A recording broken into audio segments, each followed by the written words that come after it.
नमस्कार दोस्तों, आपका मेरी YouTube चैनल अष्टकमला में स्वागत है। दोस्तों, चतुर्मास व्रत कैसे करें? देव शयनी एकादशी से देव उठनी एकादशी तक यह व्रत किया जाता है। इस व्रत को करने के कई महत्व है। जो तपस्वी या सन्यासी होते हैं वह भी एक जगह रुक कर अपनी तपस्या पूर्ण करते हैं। इस समय प्रकृति या पर्यावरण इस प्रकार का होता है कि यहाँ पर हमें कुछ सावधानियां रखना चाहिए तथा इस समय भगवान के सो जाने पर हम उनकी आराधना करते हैं तो उसका फल भी पुराणों में अत्यधिक कहा है। यहाँ यदि हम 4 महीने का व्रत करते हैं तो यह व्रत हमें कैसे करना चाहिए, किस प्रकार का करें या क्या नियम हम बनाएं, आप मेरी इस वीडियो में पूरा जानेंगे। वीडियो में बने रहें।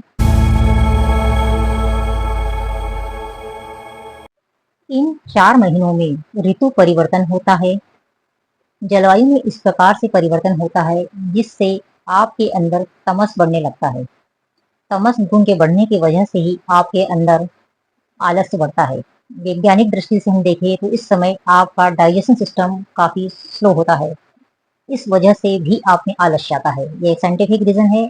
इसलिए इस समय आपको कुछ विशेष नियम चलाने चाहिए या नियमों का पालन करना चाहिए। साथ ही ऋतु परिवर्तन कीटाणु, जीवाणु, विषाणु आदि को बढ़ाता है और कहीं न कहीं यह बीमारियों के प्रकोप को भी बढ़ाता है। इस समय यदि आप चतुर्मास करना चाहते हैं तो आपको करना चाहिए, पर यह कैसे करें? पुराणों में जो सबसे सरल तरीका दिया गया है चतुर्मास व्रत करने का, वह मैं आपको बताती हूँ। एकादशी, देवशयनी एकादशी के दिन आपको भगवान जगन्नाथ या भगवान विष्णु की या भगवान श्री कृष्ण की प्रतिमा को अपने मंदिर में स्थापित करना है। यदि पहले से आपके पास या भगवान विष्णु या कृष्ण की मूर्ति है तो उसे दूध दही से नहला करके गंगा जल से शुद्ध करने के पश्चात पीले वस्त्र पहना करके स्थापित करें। उसके पश्चात आपको हाथ में पानी लेकर के संकल्प लेना है। किसी भी चीज का संकल्प हो सकता है। चीजें क्या हो सकती है वह हम बताते हैं।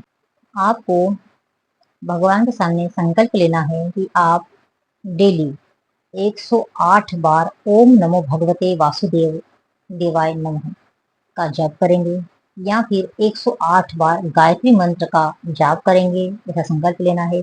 या श्रीमद् भागवत पुराण का श्रवण करेंगे या फिर पठन करेंगे। आप खुद भी पढ़ सकते हैं घर में भगवान की प्रतिमा के सामने, और यह आपको 4 मास कंटिन्यू करना है। इस नियम को ब्रेक नहीं करना है। जो भी आप संकल्प ले उस संकल्प को आपको 4 महीने तक चलाना है।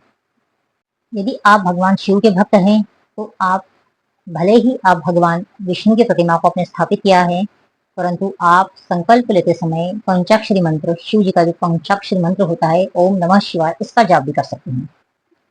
पुराणों में या हमारे सनातन जो धर्म में यही एक सबसे बहुत अच्छी खासियत है कि आप किसी भी मंत्र का जाप करने के लिए मनाही नहीं है या उसके दुष्परिणाम नहीं मिलते हैं।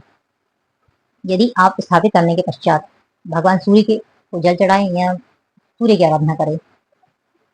सूर्य के 12 नामों का जाप कर सकते हैं। भगवान सूर्य भगवान को जल चढ़ाएं और जल चढ़ाने के पश्चात वहीं पर खड़े होकर के आपको उनके 12 मंत्र का जप करना है। या ओम भूर्भुवः स्वः तस्य वितुर्वरेण्यं भर्गो देवस्य धीमहि धियो यो नः प्रचोदयात्, इस गायत्री मंत्र का भी आप जाप कर सकते हैं। पर जो भी आप संकल्प ले उसको आपको करना है। या फिर आपकी श्रद्धा अनुसार जो भी आप देवी देवता को मानते हैं, उस जैसे आप गणेश जी की आराधना करना चाहते हैं तो गणेश जी किसी मंत्र का जाप कर सकते हैं। आप ये संकल्प लेने से पहले आपको प्रतिमा की स्थापना करना है। प्रतिमा के स्थापित करने के पश्चात आपको रेगुलर वहां पर तुलसी का एक पत्ता को भगवान को अर्पित करना है। पीले फूल यदि मिल जाए तो बहुत अच्छी बात होती है, पीले फूल चढ़ाना है और प्रसाद जरूर अवश्य रखिए। दीपक प्रज्वलित करें। ये सारी चीजें आपको करना है। इसके करने के पश्चात जो आपने संकल्प लिया है उस संकल्प का आपको डेली 4 महीने तक पालन करना है। आपका संकल्प बहुत छोटा, आप जो भी पालन कर सकते हैं, बहुत बड़ा लेने की जरूरत नहीं है। बहुत छोटा सा संकल्प भी ले वो आप कर सकते हैं। यदि आप जमीन पर सोना चाहते हैं उस समय तो 4 महीने आप जमीन पर सोने का भी संकल्प ले सकते हैं। भगवान को सिंपल दीपक जला करके तुलसी का दल अर्पित करें। जो भी मिठाई आप अर्पित कर सकते हैं प्रसाद व शुद्धता के साथ उस प्रसाद को अर्पित करें और भगवान के सामने किसी भी मंत्र का जाप करने के पश्चात आपने जो संकल्प लिया है उस संकल्प को पूरा करिए। यह आपको डेली 4 महीने तक देवउठनी एकादशी तक करना है। इसे ही चतुर्मास व्रत कहा जाता है, जो आम व्यक्तियों के लिए पुराणों में कहा गया है। तपस्वी के लिए और जो संत है उनके लिए अलग प्रावधान दिए गए हैं। वह एक ही जगह पर रुक करके लंबी तपस्या करते हैं या साधना करते हैं। व्रत की जो समाप्ति होती है वह देव उठनी एकादशी को होगी। देव सैनी से आपको यह व्रत शुरू करना है और देव उठनी एकादशी तक करना है। देव उठनी एकादशी के दिन आपको भगवान श्री कृष्ण या विष्णु जी की प्रतिमा का, जो पीतल की बनी हो, उसका किसी एक ब्राह्मण को दान देना है। साथ में कोई पीला वस्त्र, पहनने योग्य वस्त्र हो वह भी दान करना है। तो कुछ फ्रूट्स या मिठाई आदि अपनी श्रद्धा के अनुसार उन्हें दान करके उनका आशीर्वाद लेने से इस फल की पूर्णता आपको प्राप्त होती है। यह व्रत पूर्ण माना जाएगा, उसकी पूर्णता का फल आपको प्राप्त होगा।